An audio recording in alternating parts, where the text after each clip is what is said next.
प्रश्न है मुरली से, पहले उससे ले लेते हैं। मुरली में बाबा ने कहा है, याद के बल से हिसाब किताब चुकतू करने हैं, वो किस विधि से करें समझाएं। आपके प्रश्न में ही आपका उत्तर है। विधि तो याद की है ना। याद से हिसाब किताब चुक्त करने हैं, विधि ही तो बता रहे हैं बाबा। शायद आपका प्रश्न ये है कि याद से हिसाब किताब चुक्त कैसे होते हैं, तो उसको थोड़ा समझेंगे। अब पहले हम इस शब्द को सुनेंगे, समझेंगे। हिसाब किताब, ब्राह्मण बच्चे बहुत इस शब्द को यूज़ करते हैं, है ना। हमारा ये हिसाब किताब है, हमारा इनसे हिसाब किताब है, हमारा उनसे हिसाब किताब है, या ये मेरा हिसाब किताब है। अब हिसाब किताब से हमारा अर्थ क्या होता है? जब हम कहते हैं ये मेरा हिसाब किताब है, तो इसका मतलब ये होता है कि हम किसी बात से या किसी व्यवहार से इमोशनली डिस्टर्ब हो रहे हैं, है ना। तभी तो ये शब्द कहते हैं ना, हिसाब किताब है, राइट, है ना। क्योंकि दुनिया में तो बहुत सारी बातें हो रही हैं, कितने अटैक्स हो रहे हैं, कितने युद्ध हो रहे हैं, कितने फ्लड फैमिन हो रहे हैं, लेकिन हम उनके लिए थोड़ी कहते ये मेरा हिसाब किताब है। हम अपने लिए हिसाब किताब शब्द कहाँ यूज़ करते हैं? जहाँ पर किसी के व्यवहार या किसी परिस्थिति से हमारी अवस्था ऊपर नीचे हो रही होती है, हमें दुख की, भय की, चिंता की, है ना, या कोई और प्रकार की, है ना। हालांकि हम सिर्फ नेगेटिव को हिसाब किताब समझते हैं, लेकिन वास्तव में जहाँ आकर्षण भी हो रही होती है, वो भी निशानी हिसाब किताब की ही होती है। तो कोई भी परिस्थिति या कोई भी बात जब हमें इमोशनली ऊपर नीचे कर रही है, तो इसका मतलब हम कहेंगे वो हिसाब किताब है। अब दुनिया में तो जब हम अट्रैक्शन फील करते हैं या इंद्रिय सुख अनुभव करते हैं, तो उस समय पर हम ये शब्द नहीं कहेंगे कि ये हमारा कार्मिक अकाउंट है या हमारा हिसाब किताब है। लेकिन बाबा हमें ये भी ज्ञान देते हैं कि जहाँ पर आत्मा आकर्षण का अनुभव करती है या इंद्रिय सुखों का अनुभव करती है, वो भी हिसाब किताब के ही दायरे में जाता है। वहाँ भी कहेंगे हिसाब किताब चल रहा है, क्योंकि कोई चीज़ हमें इंद्रिय सुख भी तब देती है जब उसके साथ हमारा हिसाब किताब होता है। तो ये सारे जो इमोशंस हम अनुभव करते हैं, एक चीज़ होती है स्नेह, शांति, सुख का अनुभव, जिसको हम कहेंगे प्योर फीलिंग्स, शुद्ध भावनाएं। वो तो आत्मा का निजी संस्कार है। लेकिन एक्साइटमेंट, है ना, प्लेजर या भय, दुख, चिंता, या जिसको आप एड्रेनलिन रश कहते हैं, है ना, ये सारी चीज़ें जब होती हैं तो उसको कहेंगे हिसाब किताब। अब हिसाब किताब जो है वो कहाँ पर आता है? जहाँ पर मैंपन और मेरापन है। या तो हिसाब किताब मैंपन मेरापन बनाता है, जहाँ अट्रैक्शन होती है वहाँ हिसाब किताब बनना शुरू होता है, उसका भी पास्ट कुछ ना कुछ लेन देन होता है, इसीलिए वो आकर फिर मैंपन मेरापन जागृत करते हैं। या जहाँ पर दुख का भी अनुभव होता है या कोई घबराहट हो रही है, भय हो रहा है, उसका कारण भी मैंपन मेरापन होता है। बात ठीक है ना, है ना, कि मैंपन मेरापन जहाँ नहीं होता वहाँ कोई ये नहीं कहेगा कि हिसाब किताब है। तो जहाँ अट्रैक्शन हो रही है, जहाँ अच्छा लग रहा है, वहाँ भी हिसाब किताब बन रहा होता है, और जहाँ बुरा लग रहा होता है, वहाँ भी हिसाब किताब बनता है और वो हिसाब किताब का आधार है मैंपन, मेरापन। तो जब बाबा कहते हैं कि बाबा की याद में रहने से हिसाब किताब चुकतू होते हैं, तो उसका अर्थ क्या होता है कि जब हम बाबा की याद में बैठते हैं तो पहले तो हमें अपने को आत्मा समझना है, तब हम बाबा की याद में बैठेंगे। तो बाबा की याद की विधि क्या है? मैं आत्मा मेरा बाबा, है ना। मैं आत्मा मेरा बाबा के बिना याद नहीं हो सकती। याद के का फॉर्मूला ही है मैं आत्मा और मेरा बाबा। जब हम मैंपन को इस पूरे पुराने संसार से निकाल मैं आत्मा के स्वरूप में बैठते हैं, और जब हम सारी दुनिया के वस्तु संबंध शरीर से भी मेरापन निकाल कर बाबा से सर्व संबंध और सर्व प्राप्तियों का अनुभव करते हैं, उसका रस लेते हैं, तो उसे कहते हैं हम याद की यात्रा। और जब हम याद की यात्रा करते हैं तो पहले तो यात्रा होती है अभ्यास के रूप में, है ना। हम पहले अभ्यास करते हैं, मैं आत्मा का अभ्यास और बाबा के साथ सर्व संबंधों का और सर्व प्राप्तियों के अनुभव करने का अभ्यास। लेकिन धीरे धीरे जैसे जैसे अभ्यास बढ़ता जाता है तो अनुभूति होने लगती है ना। और सच में वो अवस्था बनने लगती है कि मैं आत्मा हूँ, ये जैसे अनुभव में स्थित हो जाता। और मेरा एक बाबा दूसरा न कोई, एक बाबा मेरा संसार है। बाबा से सर्व संबंधों का सुख और बाबा से ही सर्व प्राप्तियों की अनुभूति आत्मा को जैसे गहरे रूप से, बिल्कुल आंतरिक रूप से होने लगती, तो उसको कहेंगे याद की पक्की अवस्था। और जब ऐसी याद होती है तो फिर हम नष्टोमोहा होते जाते हैं। अब आप देखो दुनिया में जब आलस होता है ना, तो समझते हैं कि कर्म करना हिसाब किताब है, लेकिन कर्म क्षेत्र पर कर्म तो करना ही है। और जब भी कर्म किया जाता है तो कर्म का एक संदर्भ होता है ना। कर्म अभी कहीं जंगल में जाके कर्म थोड़ी करेंगे। कर्म तो फिर शरीर में बैठेंगे, संबंधों के बीच रहेंगे, कोई एक कॉन्टेक्स्ट होगा, संदर्भ होगा, तब तो कर्म करेंगे ना। तो जब हम कर्म क्षेत्र में होते हैं तो कर्म करना ये तो आत्मा का नेचुरल स्वरूप है, ये तो आत्मा का कर्तव्य है। लेकिन ये जो कर्म करना है, जब इसमें मैंपन मेरापन आ जाता है तो उस कर्म में, वो कर्म करते हम सुख का, शांति का, खुशी का अनुभव नहीं करते, लेकिन हम टेंशन का, फियर का, है ना, बहुत सारे अन्य अनुभव करते हैं, या कई बार एक्साइटमेंट का अनुभव करते हैं। लेकिन कर्म वास्तव में किस अवस्था में किया जाना चाहिए?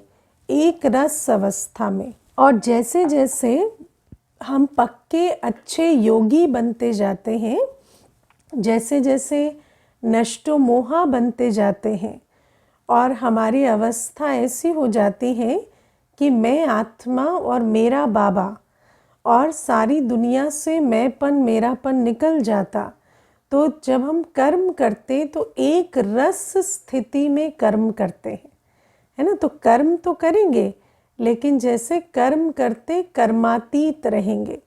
कर्म करते हमारी अवस्था ऊपर नीचे नहीं होगी। कर्म करते हम सुख स्वरूप, शांत स्वरूप होकर, निमित्त भाव से, ट्रस्टी होकर कर्म करेंगे।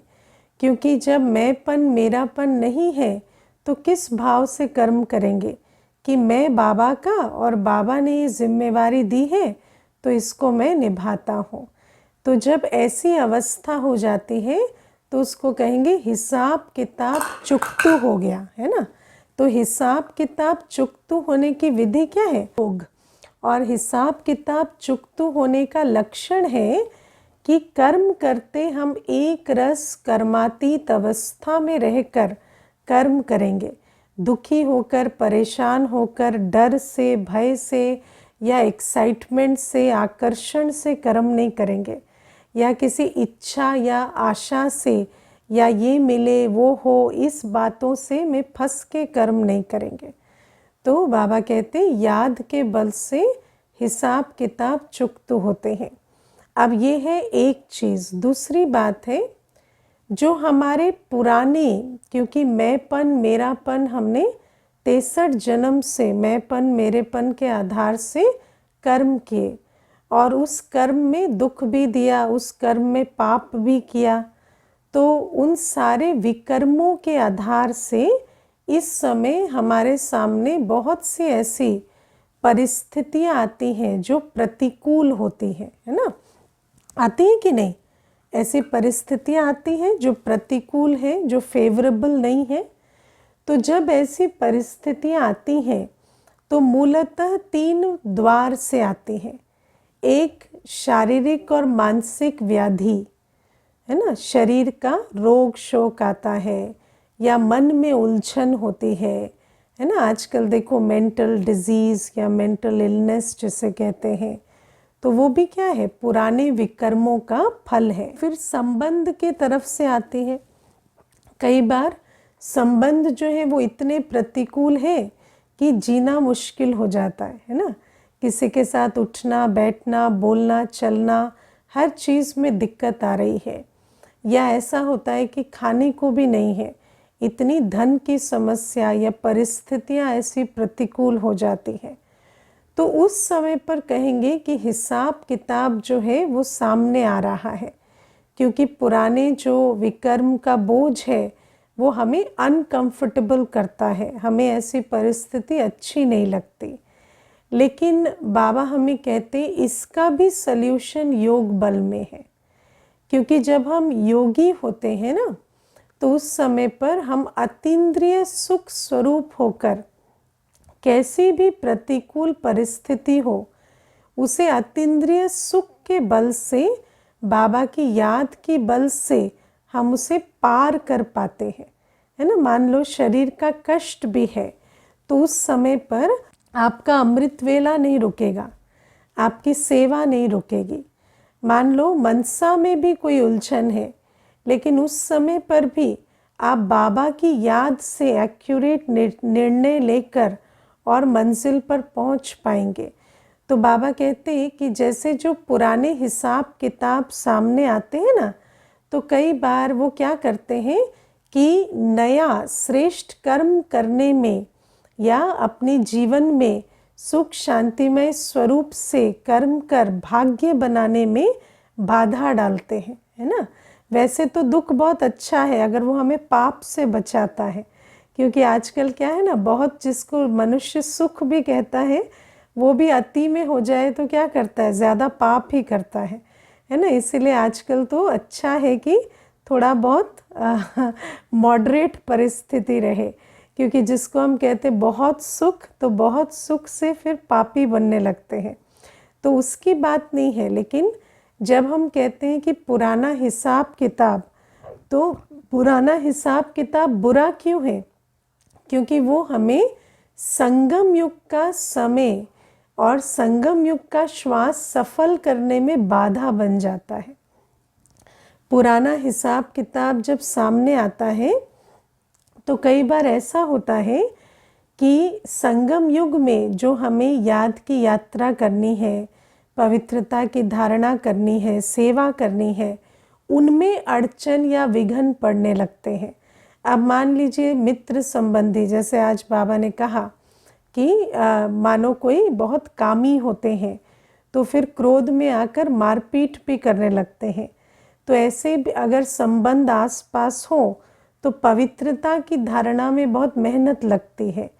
या मान लीजिए शरीर में या मनसा में कोई व्याधि है तो फिर बाबा की याद में रहना, सेवा करना, ये मुश्किल हो जाता है। लेकिन बाबा कहते हैं ये हिसाब किताब भी योग बल से चुकतू होते हैं, कैसे कि हम बाबा की याद से रुकते नहीं और बाबा से शक्ति लेकर उस तन का, मन का, धन का, संबंध का जो भी विघ्न है उसके रहते हुए भी हम अपनी संगम युगी कमाई कर सकते हैं। इसको कहते हैं बाबा की याद से हिसाब किताब चुकतू होना। तो एक तो होता है संस्कार परिवर्तन, जो मैंने पहले समझाया कि जब हम बाबा की याद में रहते हैं तो हमारे जो 63 जन्मों के मैंपन, मेरेपन के संस्कार हैं वो बदलते हैं, क्योंकि मैं आत्मा और मेरा बाबा पक्का हो जाते।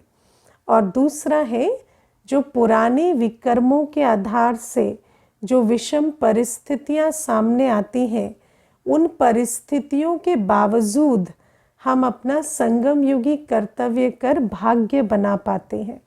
तो इसको कहेंगे कि हिसाब किताब बाबा की याद से चुकतू होते हैं।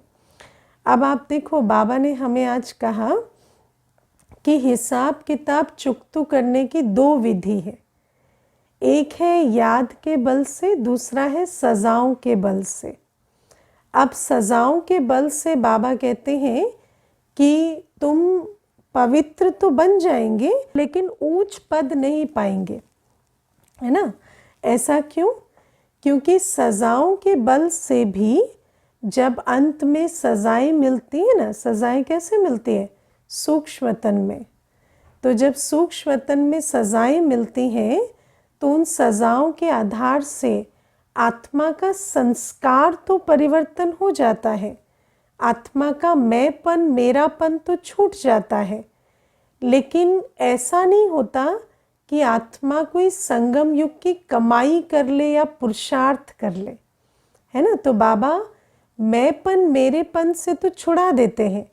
जैसे एक बार गुलजार दादी जी ने अपना अनुभव सुनाया था कि मान लीजिए किसी के अंदर अपने रूप को लेकर बहुत मेरापन है ना, किसी के अंदर अपने शरीर को लेकर, अपनी ब्यूटी को लेकर बहुत मेरापन है। तो सूक्ष्मतन में आत्मा पहुंची, है ना, और उसका संस्कार क्या है? मेकअप करना, क्रीम लगाना, पाउडर लगाना। तो मानो सूक्ष्मतन पहुंची और सामने बहुत बड़ा सा आईना है और बहुत सारा मेकअप का सामान रखा है। तो आत्मा क्या करेगी? सीधा जाएगी और उसको लगाना शुरू कर देगी, क्योंकि उसका तो संस्कार है ना। तो जैसे ही उसको लगाएगी, क्रीम लगाया तो चेहरा जल गया, है ना। कंघी लगाई बालों में तो कंघी फंस गई और कंघी निकले ही ना। तो फिर क्या होता? वो जो आकर्षण थी उसके प्रति वो हमेशा के लिए ख़त्म हो जाती। जैसे आप विचार करो, कोई आपकी बहुत प्रिय वस्तु होती है, लेकिन उस वस्तु के साथ, है ना, मान लीजिए कोई बहुत प्रिय वस्तु है, कोई, मुझे अभी पीछे कोई सुना रहे थे कि हेयर ड्रायर था, तो सारे दिन आधे आधे घंटे हेयर ड्राइंग चलती थी, लेकिन हेयर ड्रायर ने एक दिन करंट मार दिया, तो कहती अब हेयर ड्रायर छूते भी नहीं है। तो आप सोचो कि ये जो नष्टो मोहा है, इसको कितना समय लगता है? 1 सेकंड लगता है, लेकिन ये होने के लिए बाबा कहते अगर अभी पुरुषार्थ नहीं करेंगे तो फिर अंत में सजाएं खाकर इस प्रकार से नष्टो मोहा होंगे। और जब नष्टो मोहा हो जाएंगे तो ठीक है, वो जो संस्कार था वो तो ख़त्म हो गया अटैचमेंट का, लेकिन वो जो कमाई थी संगम युग की वो तो नहीं कर सके ना।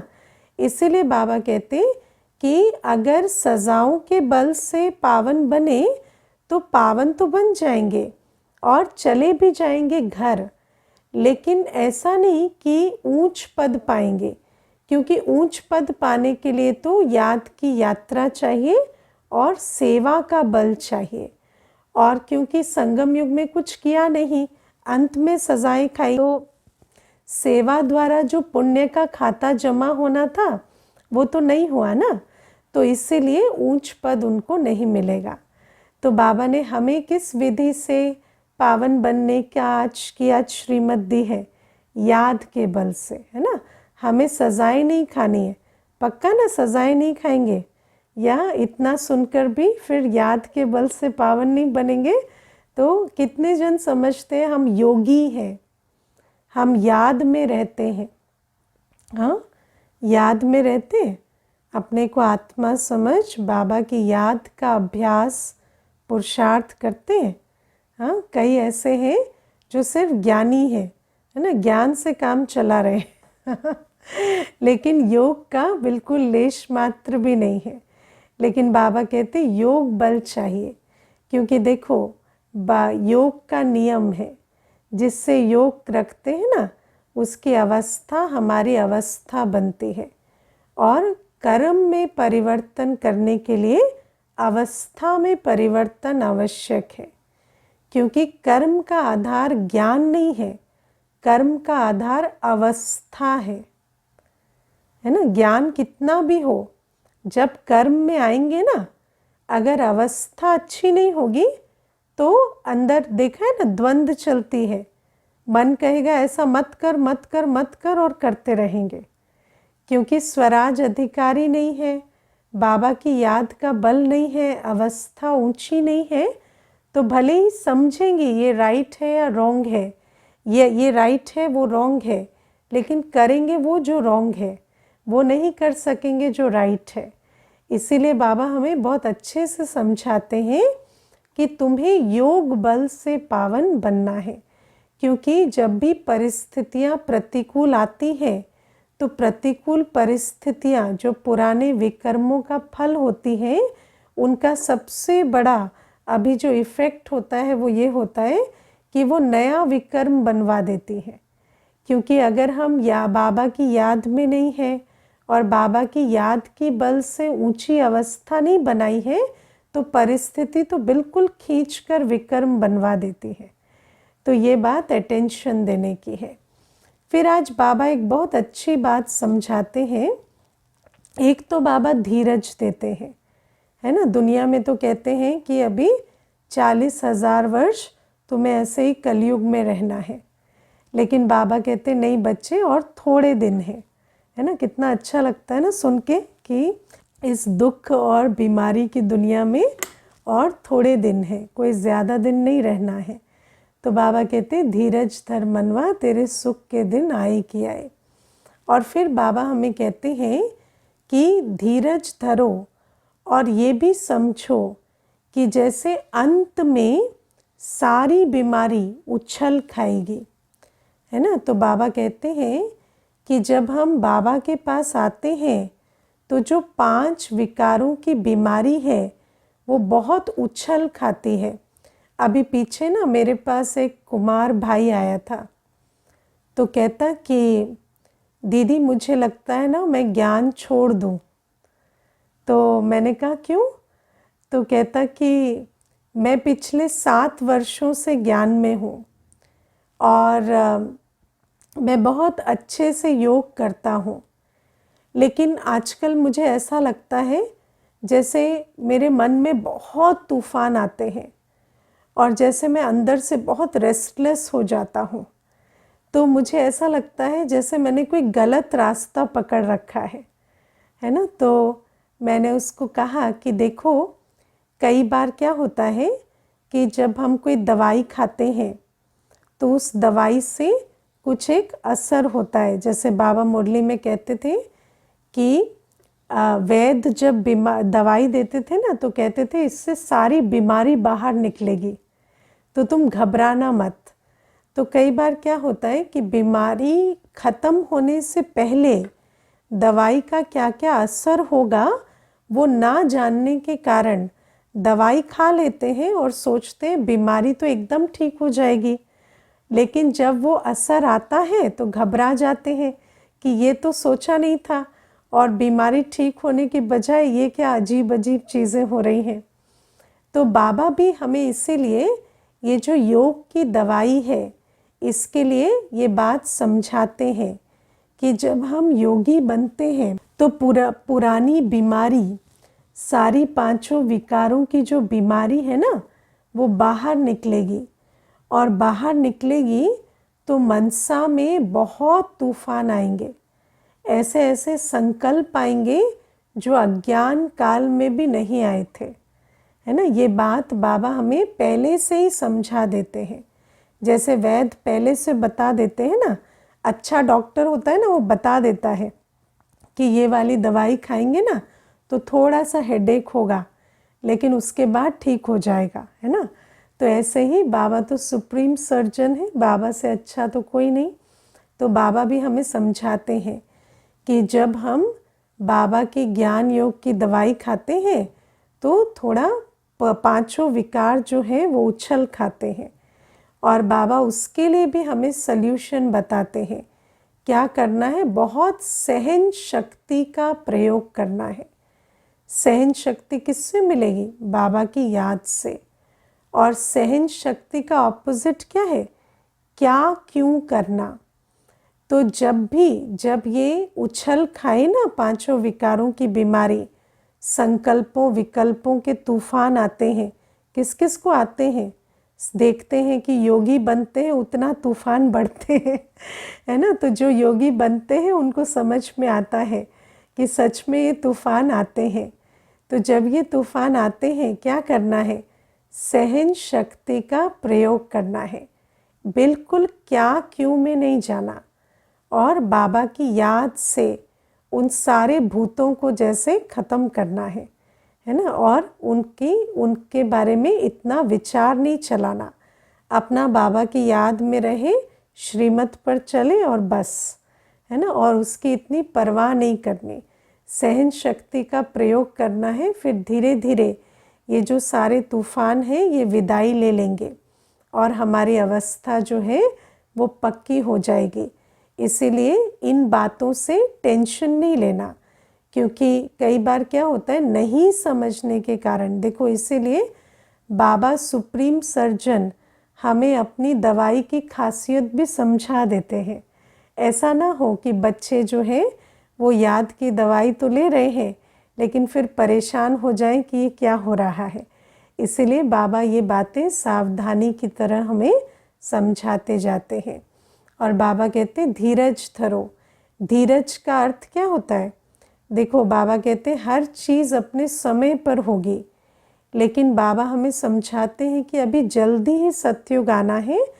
तो इस समय पर ये ना सोचकर कब आएगा, धीरज धरकर लायक बनना है ना। एक बार एक बहन आई थी तो ज्ञान में नहीं थी, तो मुझे कहती कि मेरी तबीयत ठीक नहीं रहती, है ना, और मेरे माता पिता सोचते हैं इनकी जल्दी शादी हो जाए, है ना। तो क्योंकि हर कोई क्या सोचता है, अपनी मुसीबत दूसरे के गले चली जाए है ना। बात तो यही है, सोचते हैं कि हम क्यों संभालें, कोई दूसरा संभाले।